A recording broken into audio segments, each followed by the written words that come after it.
The story of Venezuela for the past 150 years is one of exile, prison, and politics. On February 18th, 2014, Leopoldo Lopez, the former mayor of one of Venezuela's largest cities, was arrested and charged with inciting violence following a wave of anti-Nicolas Maduro protests. Our commitment was to promote change. That's what we were telling people. Elect us, vote for us so we can go against the dictatorship. What followed was a sham trial and nearly 7 years of imprisonment, solitary confinement, house arrest, and a daring escape over the border into Colombia. Up until that point, the perception about Venezuela was that we were a democracy. Since 2014, that broke, and it's never been the same for Maduro. This is Dissidents and Dictators. In today's episode, we're talking with Leopoldo Lopez about what it means to fight for change under a regime that's out to silence you. Leopoldo now lives in exile in Spain with his family. He is one of the leaders and founding members of the World Liberty Congress and continues to be a resounding voice in calling for democracy in Venezuela. Hi, Casey. Hi, Elisha. How you doing today? I'm doing okay. How are you? Oh, it's a beautiful fall day here in gorgeous New York City. I've got no complaint. Casey, it's been a while since we sat across from each other. It really has. Where have you been? Oh, I've been traveling. I was on a little bit of a book tour for the new book, Foreign Agents: How American Lobbyists and Lawmakers Threaten Democracy Around the World, on bookshelves now. It's doing so well. I got to go to D.C. with you for one of your book events, which I enjoyed because I do enjoy listening to you talk, so it works out that we have a podcast together. But my favorite thing about Foreign Agents, or one of my favorite things, is you got sanctioned by the Russian government. Yeah, And I would like to talk about it. This was an unexpected outcome of publishing a book that dives, among other topics, into how the Russian dictatorship targets and accesses American audiences and uses Americans on the ground to do their bidding. Yeah, the day after the book was published, the Russian government announced I was sanctioned, no longer allowed to visit Russia, so I won't be going to Moscow on a book tour anytime soon. I don't know how Vladimir Putin read the book so quickly. I'm frankly impressed. He's a man of many talents, apparently. Yes. What did you think when you woke up and saw that? Like, what was your first thought? Oh, I smiled and chuckled to myself. I worried about all the vacations I'd had planned to, summer vacations in Siberia I'd had planned. Had to scrap those. But, look, it's just another day. Kind of makes me feel like we're hopefully doing something right. That's right. And got to keep pushing on. Keep writing, keep doing the work, and maybe Putin will come up with his own holiday for you in Siberia. Yeah, we'll see about that. Now, I should say Nicolas Maduro out of Venezuela, the despot down in Caracas, has not sanctioned me yet. So we have to keep working our way toward that. Something to strive toward. Yeah, I would say so. But speaking of Maduro, I think we have a fantastic conversation ahead of us today. We have a really great guest on today, Leopoldo. So charming. He talks about the love of his country quite a bit, and that just really imbues the work that he does, I think, and he's also very just well-spoken. He certainly is. So we have plenty of ground to cover today. Let's turn over to our conversation with Leopoldo Lopez. Let's do it. So Leopoldo, obviously, thank you so much again for joining us today. We want to get to some of your personal stories, some of your personal details, as well as talking a little bit about your upbringing. I mean, I think a lot of folks know you from the news and certainly developments in Venezuela, but where are you from originally? What was that like growing up in Venezuela for you? Well, I grew up in Venezuela. I grew up in the 1970s. And at the time, Venezuela was becoming the more prosperous democracy and economy in Latin America. It was, or many things, it was 10 years into the democratic cycle, and it was a booming economy because of oil. And there was a lot of change, social change. But unfortunately, all of the changes that needed to happen for that to be sustained didn't take place during the end of the 80s. So things started to change at the beginning of the 1980s with a very strong devaluation of the currency. And then came a social conflict, a social uprising in the late 80s, and then 2 military coups in the early 90s. So things really quickly started to deteriorate. But it was, even in the toughest times, Venezuela was a strong economy, and it was a democracy. At a time, Venezuela was an island of democracy surrounded by dictatorships and autocratic regimes in Latin America. And actually, Venezuela in its foreign policy was very active in supporting democracy movements in southern South America and in Central America. So that was the position of Venezuela, very strong in OPEC at the time, and very strong with its positioning as energy and oil and gas important player. And your family had been involved in Venezuelan politics for, I mean, not just decades, but for centuries, really, right? You come from a family of Venezuelan politicians. Is this an interest that you had in terms of going into politics as a child, or is this something that you came through, during a high school education, maybe even university education, or even afterward? When did that really begin for you? Well, my family is it's Venezuelan for many generations, and many of them have been involved in different aspects of the political life, of the public life, I would say. Some of them went to prison for many years, into exile. My great grandfather was in prison and exile for 14 years. But then we go back to those who fought for the independence of Venezuela and conquered the independence. The first, we would say, founding fathers of the republic, Venezuela as a republic. So the idea of Venezuela was always present in my upbringing. The idea of Venezuela, in many ways, my grandfather, he was an agricultural engineer, so he loved the land, and he spoke about the potential that we had in terms of agriculture, in terms of positioning Venezuela in many different crops, in many different approaches. He was at a time Minister of Agriculture. Then another of my grandfathers was a medical doctor who had to grow up in exile because his father was in prison. He came to the United States with his mother with nothing, and they had an upbringing focused in education. So he graduated with his brother from at the University of Columbia Medical School. He went back to Venezuela and was very active in medicine. My father was very active during the 1970s in a program that was crafted to give opportunities to Venezuelan students to study abroad.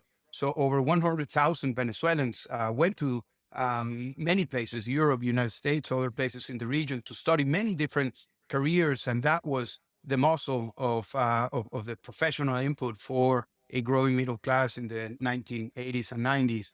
My mother worked in the oil industry, and she was one of the only women executives at the time. It was a very man-oriented industry, and she was very relevant in the public affairs and human resources area.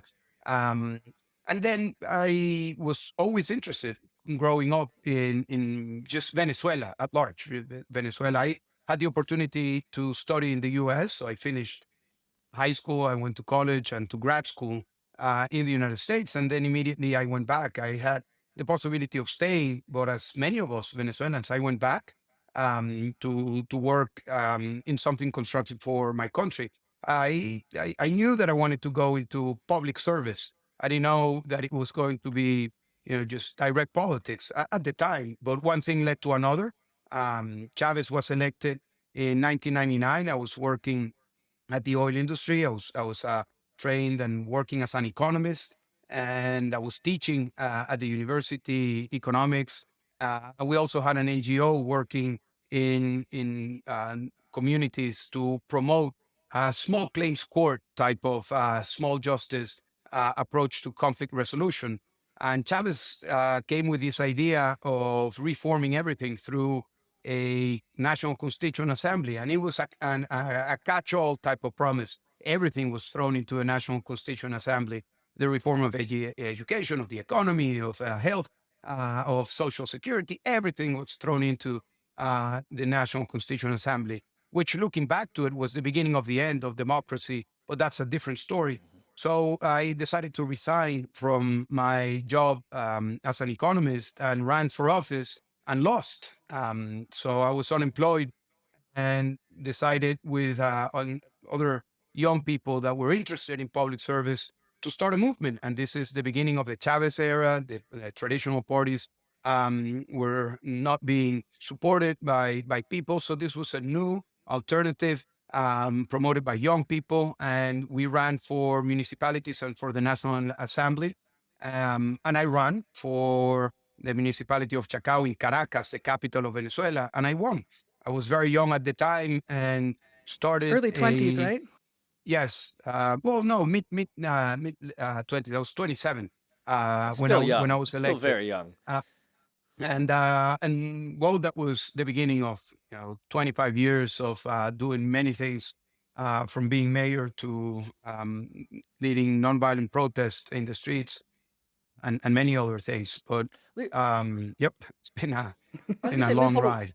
when you were studying in the United States, again, it was undergraduate, it was graduate school degree as well. Were you able to follow Venezuelan politics as closely as you wanted? What did following Venezuelan politics in that day actually look like? Were you getting Venezuelan newspapers mailed to you? Were you just having like email conversations with relatives back in Caracas, or how did you stay up to date on that?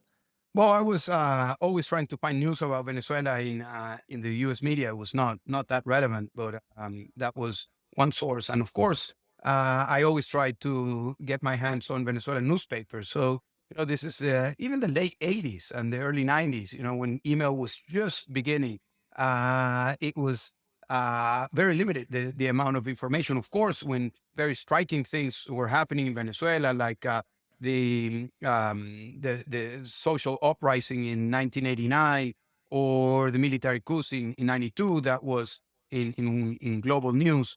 But then email came, and very early we started a group of Venezuelans that were starting abroad. We called that movement Forum Venezuela. And we started using email. Before that, I had built a movement in college that was more of an environmental activist grassroots movement. And also, we were very into using this new ways of communicating email. So, I was studying in the U.S. right at the time when email was you had the sound of the line coming in, the Right, beeps, the and dial tone and everything. Right, yeah. but so the networking, the organizing, even from a different country, that was there very early on. That was a skill set you were able to develop very early on. And then, of course, you return to Venezuela and you end up with the mayorship in the mid-20s, mid to late 20s. And it's been, nonstop for you ever since. Did it feel, when you entered politics at that time, with the current climate, or the climate as it was, did it feel politically risky or dangerous, or where you ended up, which was in prison for a number of years? No, I mean, it always felt like a commitment, and it always felt like a huge challenge. So when I ran for mayor, I was the last in the line. There were 7 candidates. I was the last one. I started that race with 2% of the vote, uh, and I did a very different campaign. I would wake up every day at 5 a.m. I would be hunting for traffic. So I would look for the lights with more traffic, and I would be there very early in the morning. I would have, my flyers, and shaking it, as much hands as I could. I even had a callus in my hand. I would tell later the people in my movement, show me your callus, man, to see if you're doing your work. How many handshakes did you do today? It's all about talking to people. It's all about direct contact. Then after, mid morning, I would go to the buildings, and I would go door to door. And if people weren't there, I would leave a signed note to them with my phone and the phone of the people that were volunteering with me. Then we had a big truck. I found this truck, and I had a friend that was a publisher, and he was a Brazilian. And I asked him, hey, what do you think? What should I do with this? And he said, give me a couple days. So I could go back to him, and he says, I got it. So the color we had was yellow, caterpillar yellow. And he said, we're going to put a picture of you, and it says, Leopoldo, it moves by Chacajo. It was an old truck, and everybody would see it. So we were from 5 a.m. till 10 p.m. every day, a lot of young people. And we were, the underdog of that campaign. I won with about 51% of the vote. Put together a great team of people, a great team of people, a lot of young people, very, very committed, very well focused in different areas, in public safety, in healthcare, in administration, in judicial, in parks, in public services, in everything. And we had this great team, and we transformed completely the municipality. Let me show you. Let me show you. Yeah. Yeah, this is a book I got. Somebody came from Venezuela, and so this is they just had it. This is a book of like many of the things that we would do. So we built schools, and a lot of education, and these are the type of schools that we were building. Very, very, very good quality schools. I mean, So and Leopoldo, this was when you were mayor. This is all from your time as mayor. Oh All yeah, the yeah. reforms. Look at the clinics we had at the time. This was public. This was public health. You know, this was free for all of the people in the municipality. Then a big thing was policing. Actually, at the time, it was the beginning of the 2000s, and you remember that there was a transformation of the city policing in New York City. So I reached out to Bill Bratton, who had been the head of the police in New York City, and he came to Venezuela, and we completely transformed the way we were doing policing. And Caracas was the most dangerous city of the world at the time. And we made our part of the municipality the safest. And we had the Comstat. I would meet with the police every Wednesday at 6 a.m. and everybody had to be there and everybody had to be ready to answer the questions of what was happening in the parts that they were responsible for the precincts. And it was great. It was a really a team. And you can see all of the things that we were doing: sports, um, healthcare, education, and all of that because of the administration that we had, culture. We built markets. Look, this is a theater that we built. And I remember talking to the architect at the time. Google Earth was beginning, and I said, "Hey, man, you can do whatever you think it's good, but if they take a picture from a satellite, I want to see an orange dot there." So that's the orange dot. And today, this is the most modern theater in Caracas. So, I mean, I'm telling all of this because that was, the Venezuela in the early 2000s. And we had a team to change the country. And this team was, of course, with an idea of politics, but we were basically a group of public servants. Actually, we had a mission for the municipality, being the best ally of the citizen, and everybody had to complete that mission. So if you were from the police, you had to complete. If you were from, administration, you would have to complete that phrase. So in the year 2008, I was running to become governor of Caracas, which is the second most important elected position in Venezuela at the time. And I had almost 70% of the vote.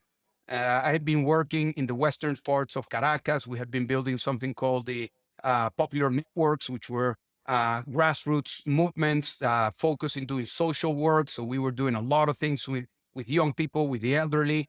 And then before the election, they just disqualified me. They took me off the ballot. I wanted to ask about that, Leopoldo, because again, you're talking about day after day, week after week, month after month. As mayor, you have to do 1,000 different things for all these different departments. And of course, you're finding success And after you had a high approval success. rating. But this is all while the national scene in Venezuela is deteriorating as Chavez grips power more and more firmly. Obviously, you're running for governor in 2008, and they just outright disqualify you, right? There's no trial, there's no criminal charges. They just decide, no, you cannot run. And of course, in a free and fair election, you almost certainly would have beaten Chavez at the time, and to say nothing of the years since. Were you, I guess what I'm asking is, were you surprised at that time by the decision that they took to disqualify you? Or was that something you'd been expecting for some time at that point, and you just said, okay, this is the latest setback, I have to continue? Well, it was, as you say, in the backdrop of everything I said before was, Chavez in power, the country polarizing, and the part of the city that I was mayor of was the heart of all of the protests. Actually, Thor's mother was shot in one of the protests in that part of Venezuela in the year 2004. So it was becoming more and more polarized. And so I was wearing two hats, wearing the hat of being the mayor and also being very involved particularly at the time, in the streets politics, in the building the movements. That's something that I've always done since I've been in college. And I worked with the youth movement, with the student movement, and that was part of what I had to do or what I did after in the year 2008. I was not able to run, so they banned me from running. No real case against me. They opened a bogus case because I paid the medical doctors and the firemen and raised the salaries of the teachers. Um, And that was it was tough, to tell the truth. It was, I supported another candidate, Antonio Ledesma. He had 3% at the time, and he won as the um, alcalde mayor of Caracas. But I was unemployed, and not just me, because it was a blow to the team that this make this possible. That built it And all. behind Yeah. this, you team. have hundreds of people who are technically proficient to run a city, to run a country, to do public service. So again, at the end of 2008, 2009, I started unemployed, and that's when I decided to start a new movement called Voluntad Popular, People's Will.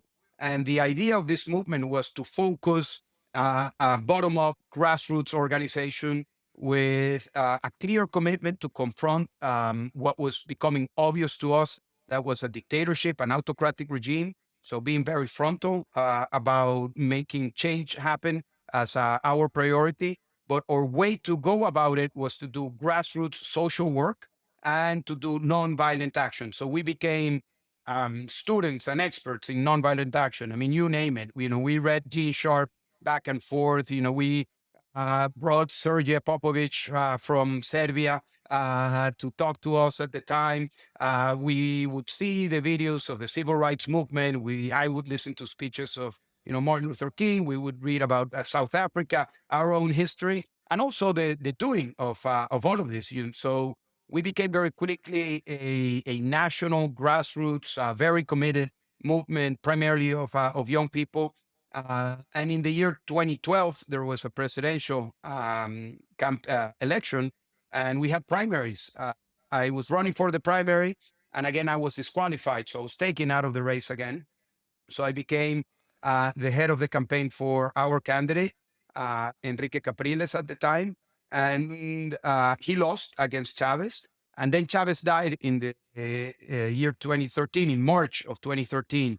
And there was a snap election, and Capriles ran. And he actually won by a very, very slim margin, but he won the election.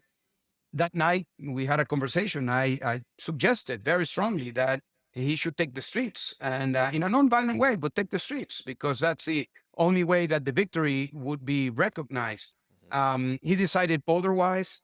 So at the end of that year, there was a municipal election.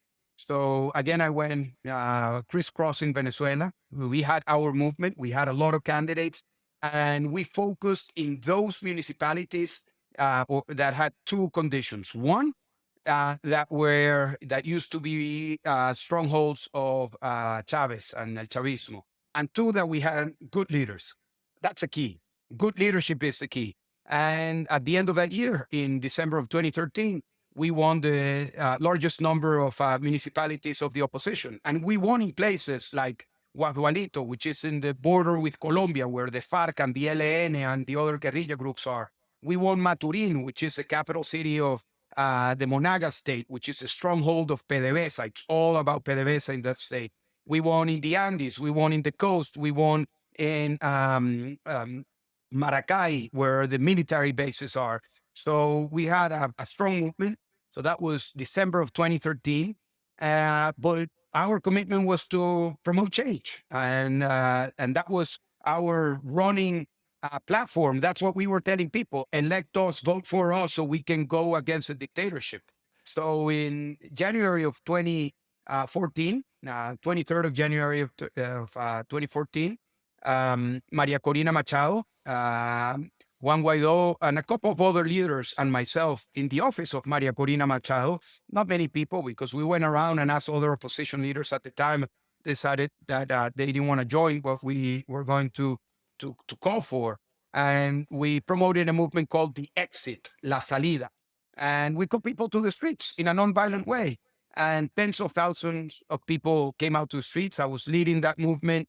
And the 12th of February of 2014, in the middle of a big protest in front of the Attorney General's office, Basil da Costa, a young carpenter of 21 years old, was shot in the back of his head. Then Robert Redman was shot in the chest, and then Juancho Montoya was shot. at the end of the day, I was being accused of leading violent protests, and there was a warrant for my arrest. So I had to go into hiding.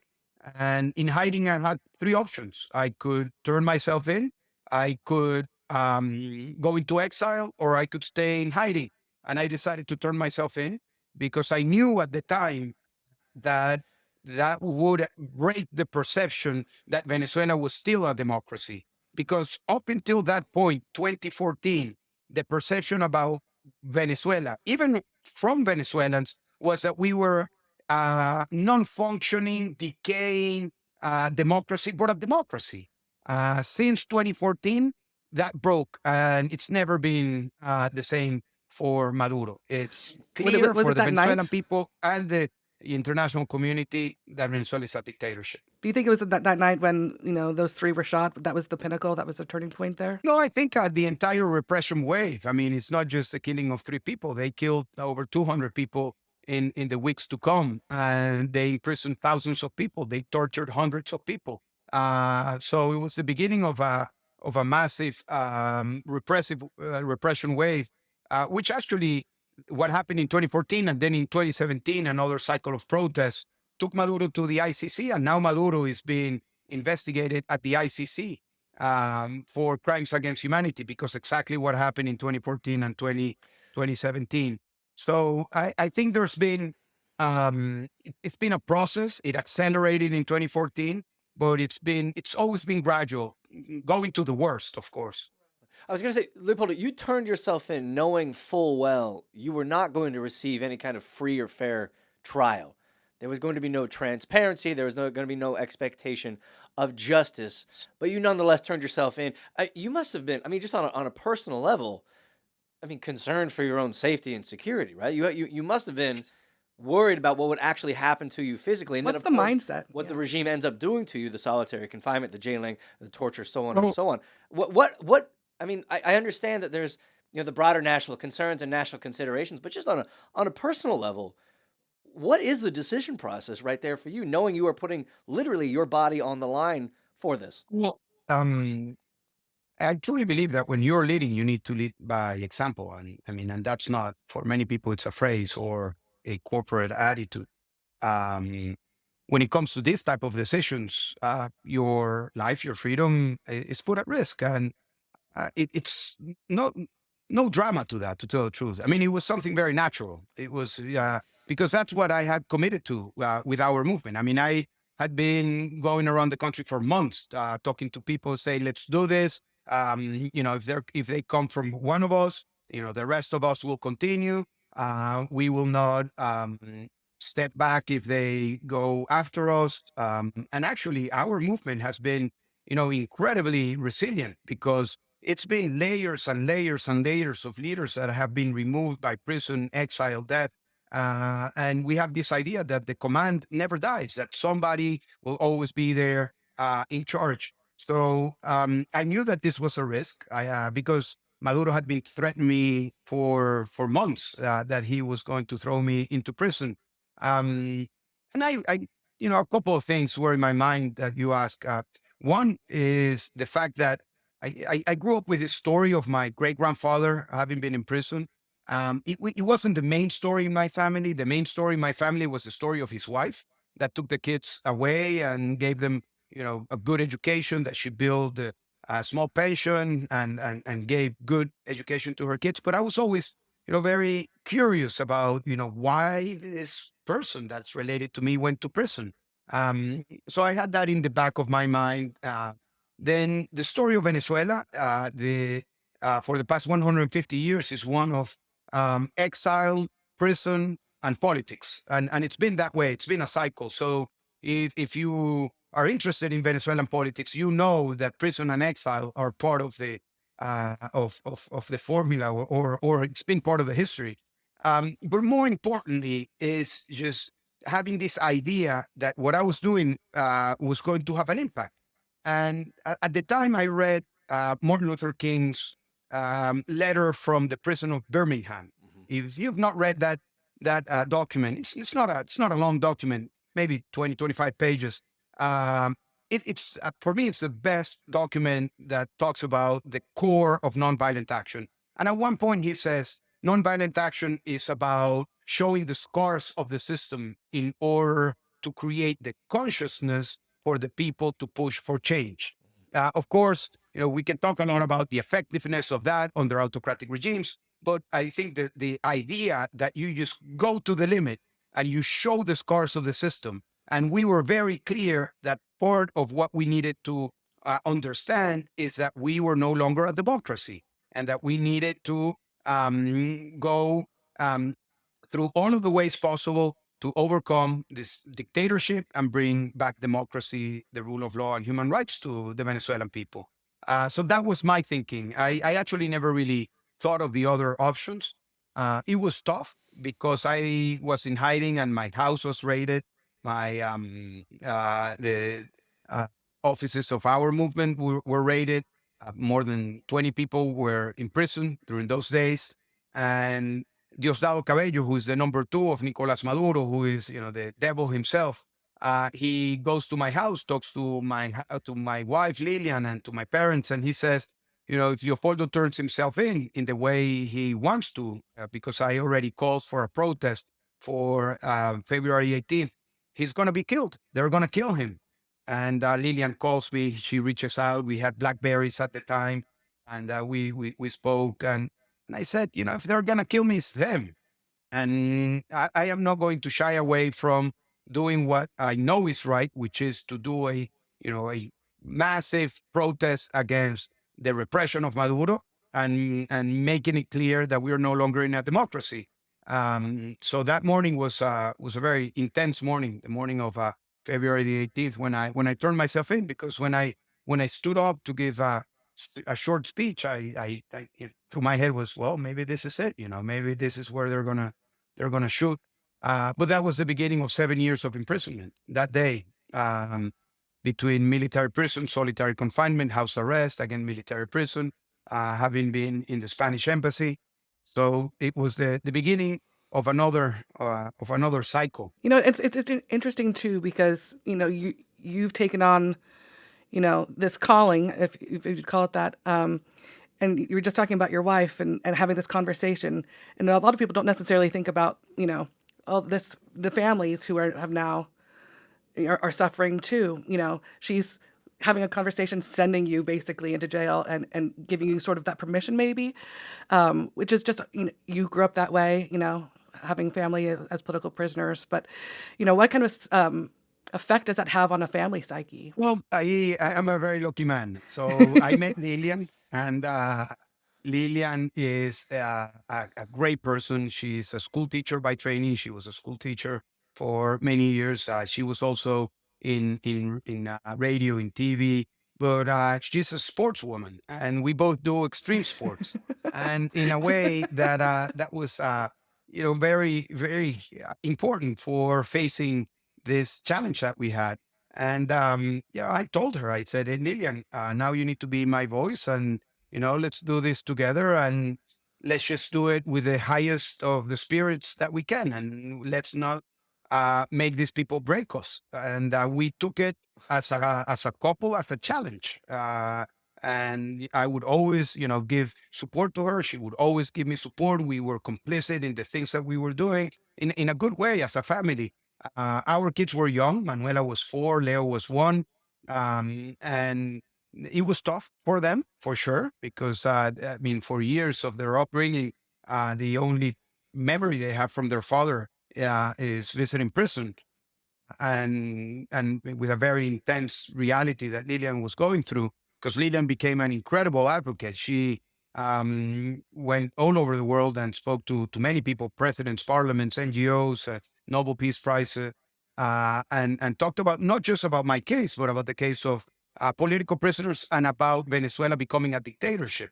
And she is the only Venezuelan that's met with Biden, Obama, and Trump, and like them, with many European leaders. So both of us took this as a challenge, and of course it's tough. And 7 years is a long time. It's a long time for the kids, but I think that Lillian, being an incredible mother, she always let the kids know why this was happening. And today I'm, you know, very very happy and very blessed that my kids know that this is part of our history. I think that's a great way to transition to the current state of domestic affairs, democratic affairs in Venezuela. Before we talk about that, I have to ask you, what kind of extreme sports are we talking about that you and Lillian like to do with one another?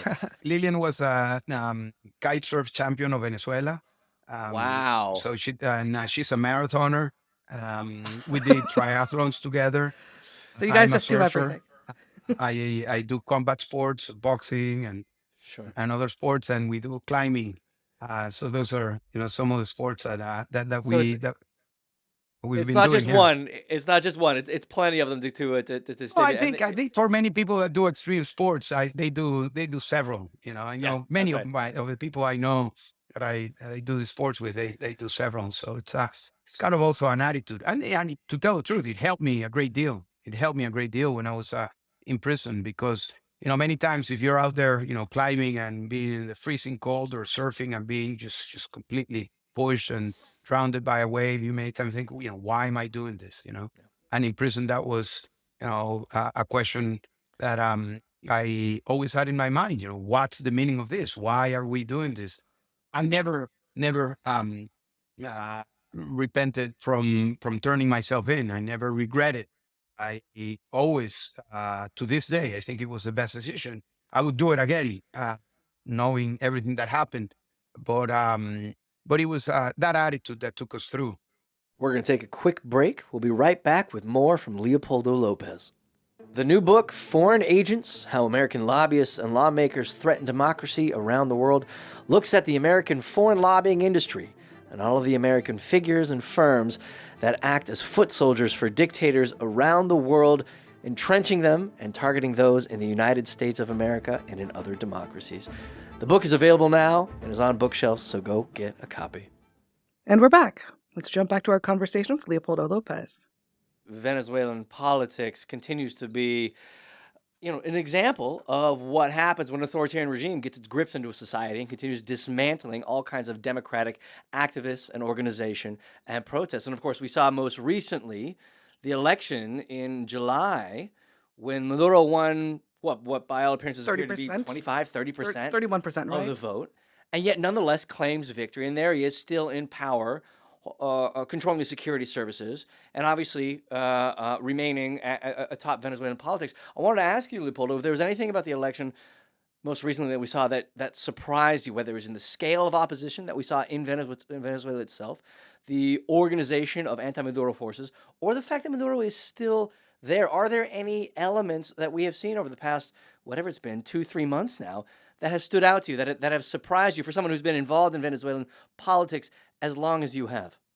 Well, I think it was very predictable what was going to happen. I mean, it was predicted by all of the opinion polls. It was predicted by the streets. It was predicted by the people. I speak to Venezuela every day, several times a day. I'm very involved with our movement and supporting Maria Corina and Edmundo. So we knew what was going to happen. The uncertainty was what's going to happen at the end of the day. The most probable scenario was what ended up happening, that Maduro actually stole the election. And we, as a democratic movement, all of the different sectors involved for years, we have been building the capacity to make happen what ended up happening under the leadership of Maria Corina and Edmundo. But we won the election in 2015 for the National Assembly. We won it again now. So in the case of Venezuela, unlike other autocratic regimes, it's been an electoral autocracy.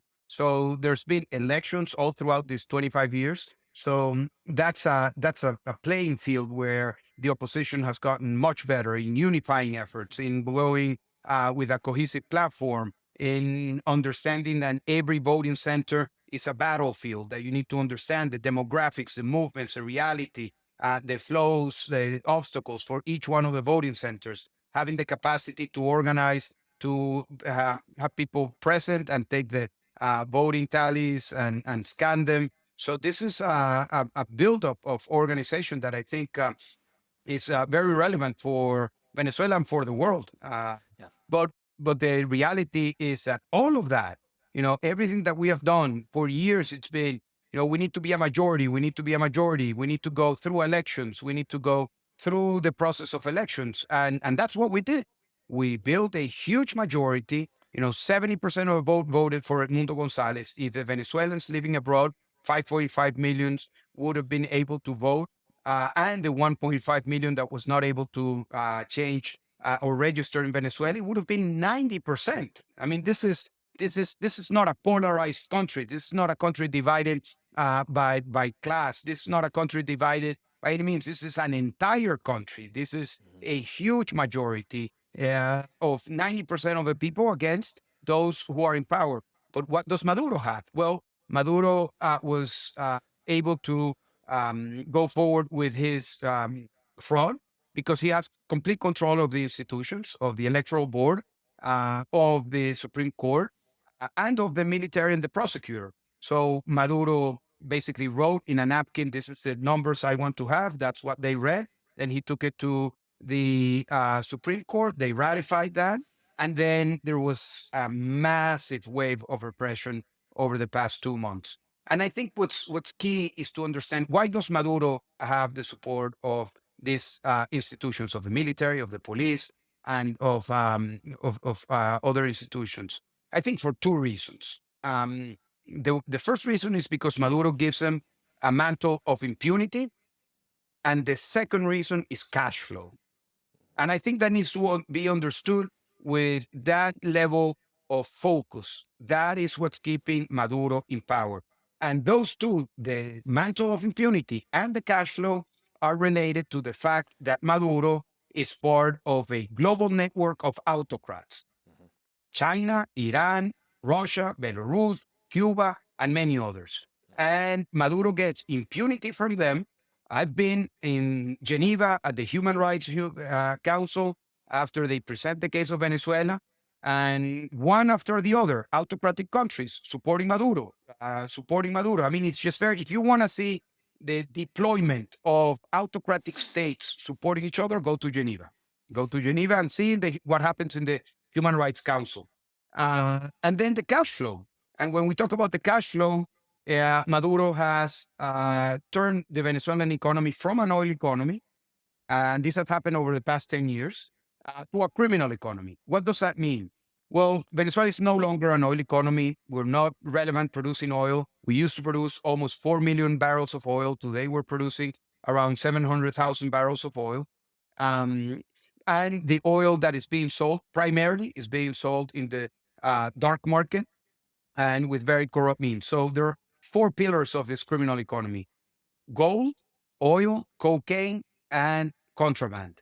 And through all of those, you have money laundering, sanctions evasion, kleptocratic networks. And that is something that needs to be understood when we put the Venezuelan democratic opposition, the people of Venezuela, and Maduro on the other side. Unfortunately, we've not received the level of support that Maduro receives from the autocratic partners. Maduro receives very concrete, tangible support that reduces in military support, in financial support, in diplomatic support.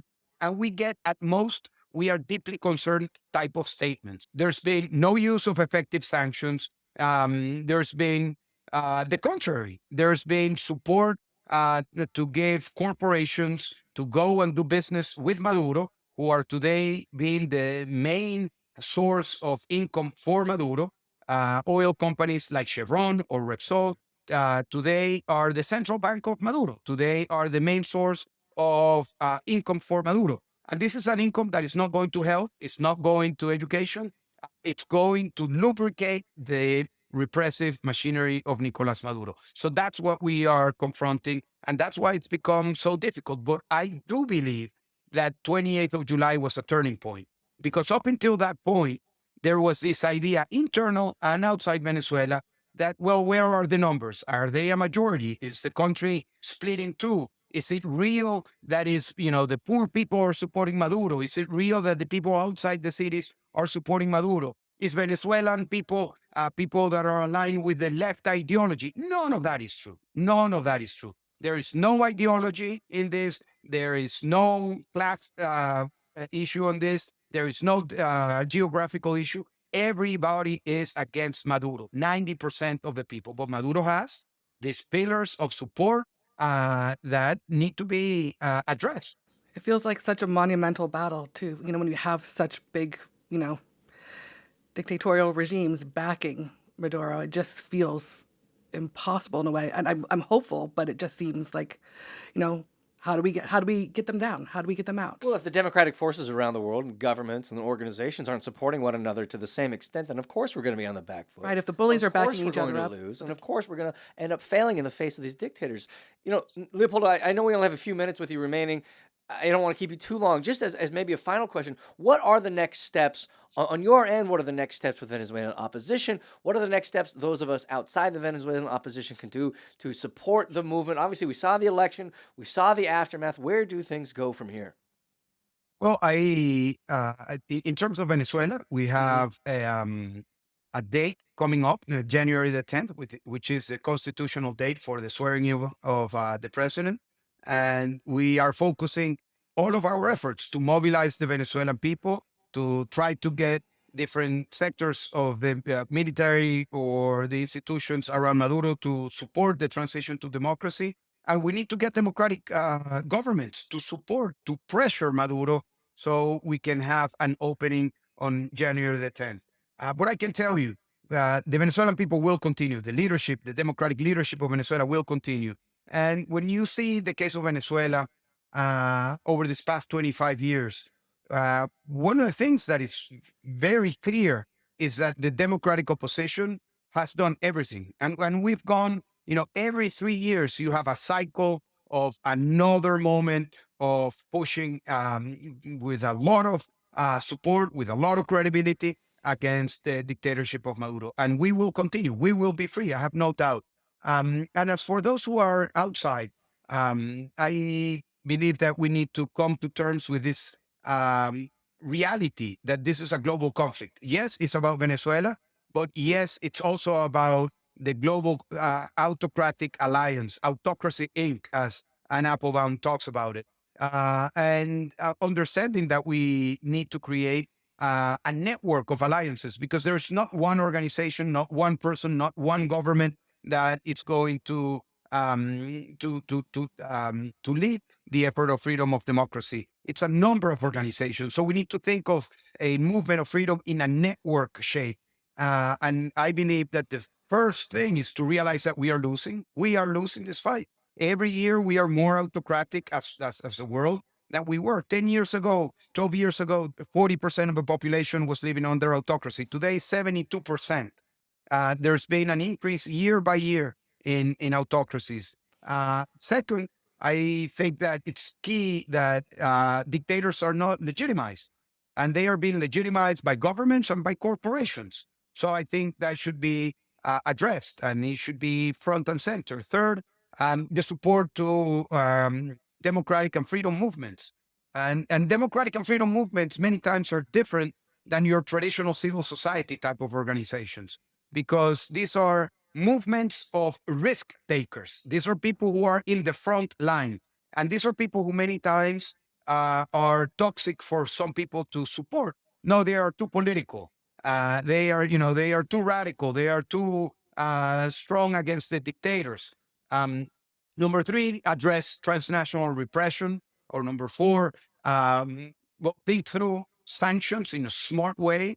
I think it's wrong to say that debate about sanctions is either or, and you have people almost in a fanatic way supporting either or. No, it's not either or. It's about how to make them effective, how to make them adaptive, how to make them change behavior, to stop the cash flow, to make those that are committing these crimes accountable.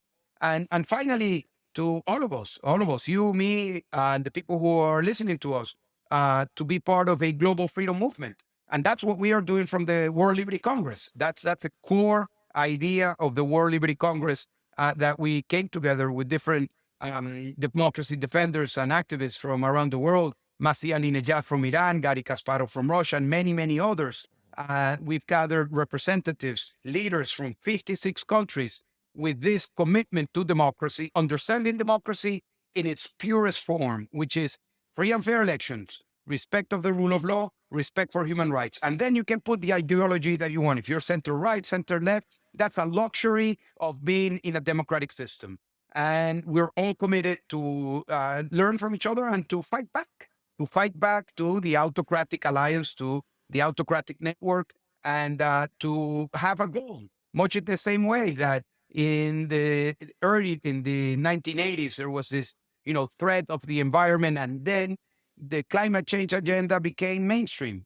I think that we need to push to make the freedom and democracy agenda mainstream. Today, it's not. It's not mainstream. People don't seem to care about it. People in the US and in Europe are even just undermining, criticizing, feeling ashamed about being living in a democratic system. I get surprised by this, how little commitment from people who live in free countries have for these core values. So I think that's something that we need to strike on now, is to create the consciousness, to have a common vision, and to work together with very concrete action items. And there is room, roles, and responsibilities for everyone, from the business sector, politicians, policymakers, NGOs, activists, media, artists, musicians. I mean, we need to make this a movement that really shakes and pushes forward freedom and democracy worldwide. And if the rest of us had been listening to the Venezuelan opposition a lot earlier, I think we would be, all of us, in a lot better place. But look, I suppose better late than never. Leopoldo, we can't thank you enough for being on with us today, for everything you do, not least of all at World Liberty Congress. We look forward to following your work, the work of your allies moving forward, and of course, supporting Venezuelan democracy for years and years to come. Elisha, anything else from you? Yeah, two small things, actually. One, I think if anyone, who listens to you or sees you, listens to your talks, one thing that seems always just very evident, which is how much you love your country. That just bleeds through the work that you do and the things that you say, and I really feel like it's an embodiment of who you are. What is your favorite thing about Venezuela? My favorite thing about Venezuela, it's the people of Venezuela. And I know I always joke about it. I always say, I say in Spanish, es que los venezolanos somos muy de pinga. Venezuelan people are cool people. And I mean, I don't have enough all respect for all of the nationalities, but I miss my people. I love the Venezuelan people, and I love the sense of free Venezuelan people now, because unfortunately today our country has been undergoing through so much that the Venezuelan people are sad, and keeping hopes many times is difficult. But I'm absolutely certain that we will be free, and we will learn from everything that we've gone through, and we will be able to contribute to a more democratic region and to a more democratic world. Thank you so much for being on with us. We really appreciate it. No, thank you, and let me know. And if there is anything that I can be of help, let me know. If you want to interview different people, let me know. Absolutely. We have the network of the Liberty Congress, or in Venezuela, or if you have any idea, look, I'm thinking of interviewing somebody who knows about mining in the moon, and it's also an activist. I might find that type of person. Fantastic. Leopoldo, have you or Lillian ever been to a city called Hood River, Oregon, and done any kite surfing out there? No, but I know it. Yeah. Yeah, I was there go a couple months ago. To Tarifa. We go to Tarifa here in southern Spain, which is a mecca. Oh, sure. I don't doubt that. Yeah. Good. Yeah, anyways, I was out there a couple months ago, and it was just a sea of kite surfers. More than I've ever seen in my entire life. And of course, I'm just there on the shore, just watching them. But anyways, looks fantastic. Hope to see you there. I'm not extreme sport talented, but maybe one of these days. Maybe. Well, Well, being a human rights activist, it's a form of being an extreme sports. Yeah, That is right. every day. In one vagary, then. Leopoldo, this was wonderful. We hope to see you in New York very soon. Hopefully we'll see you in Oslo again. Excellent. All right. Thank you. Thanks, Leopoldo. Thanks for joining us for today's conversation with Leopoldo Lopez. Next week, we're talking to Felix Maradiaga about the state of Nicaraguan democracy. Today's episode was produced and edited by Tina Mullen, engineered by Omar Alfotihi. Our associate producer is Talia Edgar Chalker. Dissidents and Dictators is a production of the Human Rights Foundation, a nonpartisan, nonprofit organization that promotes and protects human rights globally with a focus on closed societies. We promote freedom where it's most at risk in countries ruled by authoritarian regimes.